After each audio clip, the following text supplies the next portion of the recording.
कवितार शीर्षक बंधु जीवनटा एक बाट। जीवनटा जदि एक बाट हुए आमे सबु बाटोई। चालू चालू रास्तार केउं स्वप्न अधा रही जाए, पुणी केउं आशा पूरा हो जाए। मातृ गर्भरु जीवनर बाट आरंभ होई श्मशानर जाई शेष होइथाए। केते रागरुष मान अभिमान भरा गंतव्य को नहीं जीवन गढ़ी चली थाए।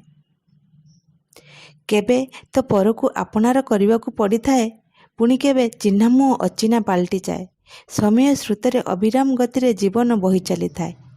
केबे खुशीर मुक्त आनंद को अनुभव करने को हुए तो पुणी केबे दुखर प्रघात आघात को सहिबा को पड़े।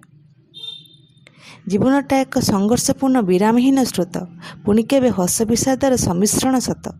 मने पड़े हसकांद सुख दुख भला आउ मंद, यही सबु जीवनर अविच्छेद्य अंग।